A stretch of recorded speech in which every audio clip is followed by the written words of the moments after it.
Johnny Depp built an icon's career, unforgettable characters, a signature aesthetic, global recognition that made him feel untouchable. For years, the public story was simple: talent, mystery, box office, myth. And when a celebrity reaches that level, the world stops seeing a person and starts seeing a symbol. But symbols don't get privacy. They don't get quiet pain. They don't get messy, human chapters without an audience demanding a verdict. This episode isn't here for gossip. It's here for the mechanism. What happens when relationships, media, and reputation enter wartime mode under a permanent spotlight? Because in the digital era, fame isn't just fame, it's infrastructure. It's search results. It's clips that outlive context. It's platforms that reward the most extreme interpretation, not the most accurate one. And when personal conflict turns into public narrative, the internet doesn't watch like a friend. It watches like a jury. Depp's story becomes a case study in that transformation. A public figure whose private life begins to dominate the global conversation, pulling brands, studios, and audiences into a conflict they can't fully verify, but can endlessly react to. Projects freeze. Partnerships wobble. Every headline changes the value of a name. The hook isn't who's right. The hook is what it does to a human being when life becomes a global courtroom, where millions feel entitled to decide your character from fragments. And once that starts, the hardest fight isn't legal. It's psychological, trying to keep your identity from being rewritten by the loudest version of the story. To understand the scale of the collapse, you have to understand the scale of the brand. Depp didn't just play roles. He became shorthand for a certain kind of stardom: eccentric, artistic, unpredictable in a way that felt magnetic. That image was valuable because it was rare. Studios could market it, fans could attach to it, and the industry could build entire franchises around it. But when a name becomes a financial engine, reputation becomes a fragile asset. It's not only about how good the work is, it's whether the public mood allows the work to exist. And once personal disputes and public allegations enter the story, the spotlight shifts from characters to character judgments. What follows is widely publicized: legal disputes, accusations discussed across major media, and years of public argument where every new detail feels like a turning point. The conflict stops being a private matter and becomes a content stream. Court filings turned into headlines, headlines turned into clips, clips turned into commentary. Every platform adds another layer of interpretation. And this is where the machinery of fame reveals itself. People don't wait for full context. They choose a side. They build identities around that choice. They treat edited moments as proof. They punish nuance because nuance doesn't trend. Meanwhile, companies do what companies do. They measure risk. If association threatens profits, distance becomes policy. That's how a personal crisis becomes an economic event. And that's when the private becomes public and the public becomes judge. Not a judge in a courtroom at first, but a judge in the everyday spaces that decide modern reputation. Timelines, trending pages, comment sections, headlines that flatten complexity into a verdict. In that environment, suffering doesn't get to be quiet. It gets uploaded, debated, memed, and stored. The psychological cost is the center of this story. When public identity is worth billions, every intimate detail becomes a weapon. Every message can be framed as evidence. Every photo can be read like a confession. And because fame trains people to manage perception, the conflict can start to feel like a war for narrative control, not just a search for truth. This is where the idea of addiction fits in a broader sense. Not addiction as a tabloid label, but addiction as a dynamic.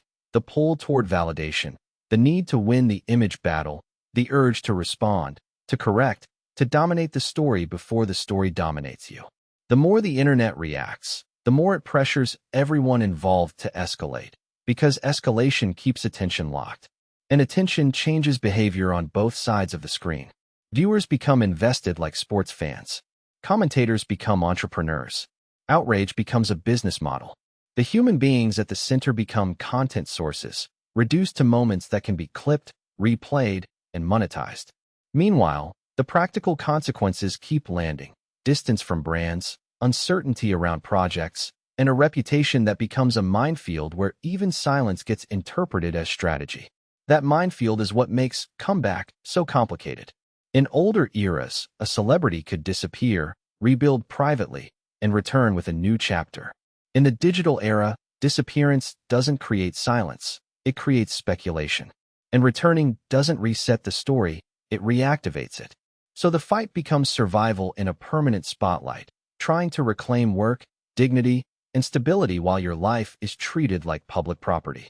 Even when legal processes move forward, the internet runs its own parallel trial, with its own rules and its own punishments. And the harsh truth is that public judgment often arrives faster than any institution can process nuance. This is where fame becomes fuel for chaos. Platforms reward extremes.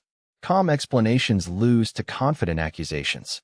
People choose the version of reality that matches their feelings, then share it until it feels like fact. And as the narrative hardens, the person at the center can start living inside a story they didn't write, but are expected to answer for every day. The result is reputational whiplash, moments of support, waves of backlash, shifting alliances, and a career that becomes dependent not only on talent, but on public permission. In this climate, the most painful loss isn't a role. It's the right to be human without being turned into an argument. And when your name becomes a battlefield, the question stops being, how do you heal? And becomes, how do you exist? Because existing under that pressure means waking up to the same war every day. New edits, new takes, new proof, new outrage cycles. The internet doesn't run out of attention, it runs out of patience. And patience is what real understanding requires. So the story becomes a lesson in modern fame. Identity collapses can happen in real time. Not slowly, not privately, not with space to breathe. One day you're an icon, the next you're a controversy, and the transition is measured in notifications. The impact isn't only emotional, it's permanent because it settles into search results, recommendations, and the cultural memory built by repetition. The most unsettling part is how many people benefit from the chaos without carrying any of the consequences. Platforms get engagement, media gets traffic, creators get content, audiences get the thrill of judgment, and the person at the center gets a life that can't be separated from public interpretation. This isn't a defense or a prosecution. It's an autopsy of a system. When private conflict becomes public entertainment, everyone is incentivized to keep the courtroom open. And once the world learns to treat pain like content, it becomes harder for any famous person to step back and recover without being accused of controlling the narrative. Which brings us to the warning this story leaves behind. In the digital age, fame doesn't fall in slow motion, it collapses live. The takeaway is bigger than one celebrity. When fame becomes infrastructure, public judgment becomes automatic. The world turns into a courtroom, and context becomes a casualty. The moral is simple and uncomfortable. Attention is not truth, and volume is not evidence. But volume often wins anyway. If we want healthier culture, we have to admit what we reward. We reward the most extreme clip. We reward the fastest verdict. We reward the feeling of being on the right side, even when we only have fragments. And we rarely ask what it costs the human beings whose lives become our public trial. Now I want your take. Do you think the biggest force in these modern collapses is the media, the platforms, or the audience that keeps feeding the jury mindset? Write your answer in the comments. If you want more documentary-style episodes about the hidden mechanics of fame, how icons are built, how narratives turn into weapons, and why chaos scales so easily, subscribe and turn on notifications. Next video, another public legend whose private life became a public battlefield, and whose career had to survive the harshest judge of all, the internet.